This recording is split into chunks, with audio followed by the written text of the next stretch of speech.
stranded kami sa islang ito mula ngayon hanggang sa susunod na 3 araw. Hindi na ako aabot ng 3 days. Matagal na panahon na walang nakatira sa islang ito. And for today's video, susubukan namin for 3 days. Kung pwede pa ba?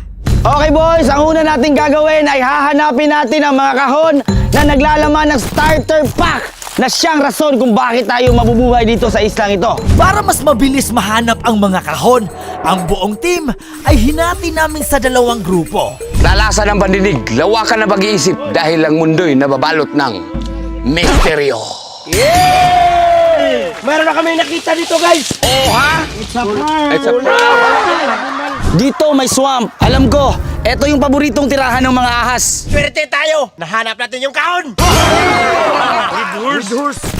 Basta may alak, may balak! Pagkalipas ng halos 1 oras na paghahanap, nakahanap rin kami ng isa pang kahon. Ala!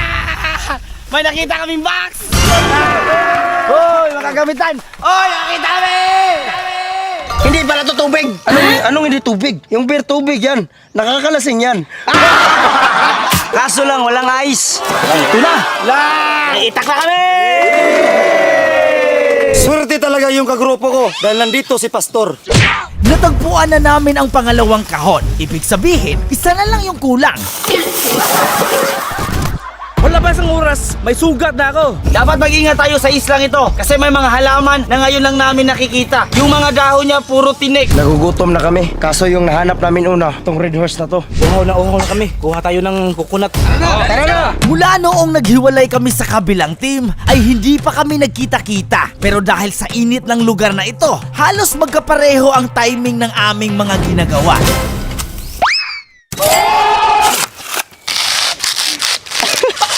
Really, nigga? Sa wakas nakainom rin. Ito rin pagkain. Nagpatuloy kami sa paghahanap para hindi masayang ang oras. Dahil sa totoo lang, kailangan naming makainom ng tubig tabang. At dahil sa totoo lang, mas lalala ang uhaw kung puro buko lang.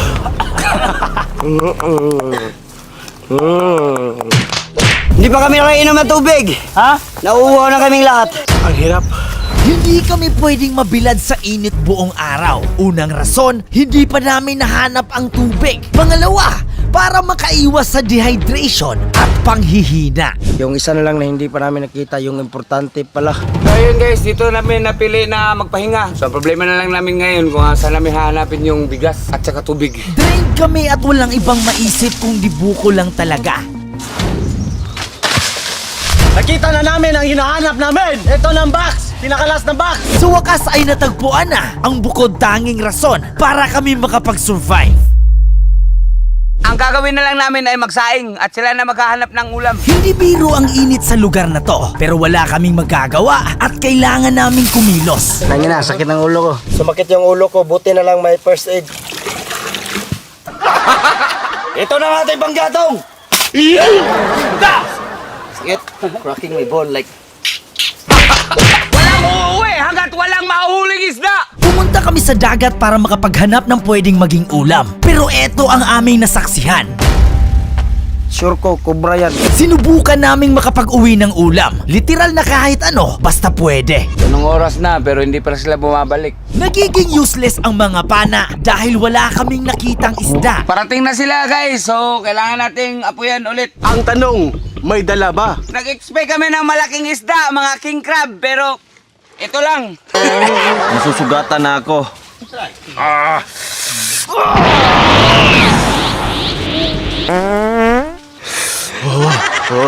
Kakaiba talaga ang islang ito. Buti na lang na isama sa mga kahon ang first aid kit. Ito lang yung kuha nila, 2 oras sila mahigit dun.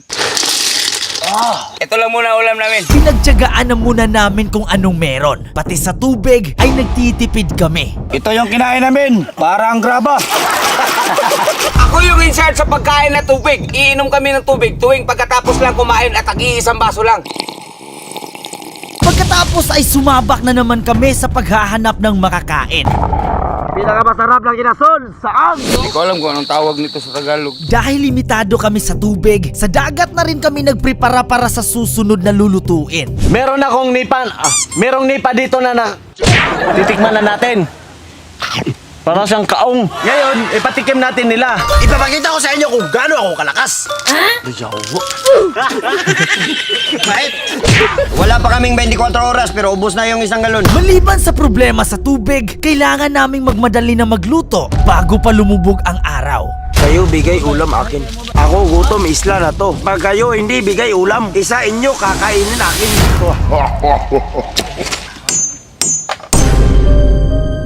Tipid tayo sa tubig kasi ito lang isang baso. Tamang-tama ang paglubog ng araw. Dahil tapos na rin kaming kumain. Lahat kami ay pagod pero kahit gabi, kailangan naming kumayod. Ito yung mga huli namin.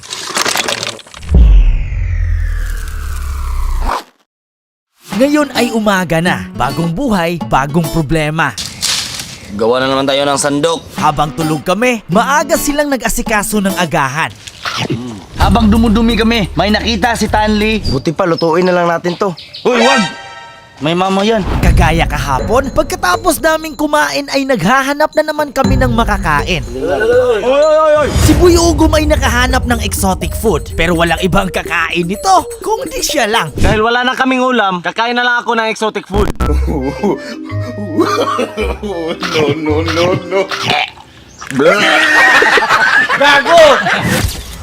Yung natira naming kanin, gagawin na lang naming lugaw kasi wala kaming pangulam. Zero, wala tayong ulam ngayon. Dahil wala tayong ulam, lugaw!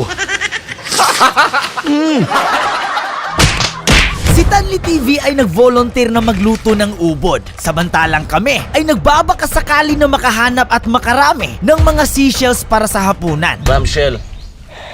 May pangulam na mamaya! Ngayon ay nangunguha kami ng shell dito. Ganito. Ganito karami yung nakuha naming shell ngayon. Pagkatapos umuwi na kami upang maghanda. Kung siguro na-discovery pa namin to ng mas maaga, hindi na sana kami nahihirapan pa sa ulam. Ngayon na kami nakatikim na masarap na ulam dito sa isla. Pagkatapos naming kumain, natulog na kami para sa magandang bukas na naghihintay. Alam nyo ba na sa isla ay hindi kami nakaligo at wala rin kaming toothbrush? Kaya pagkatapos ng challenge, pumunta agad ako sa Bang Smile Doctor. Dito kasi ako nagpapa-maintenance ng aking mga ngipin. Kaya kung gusto nyo rin, bisitahin nyo na.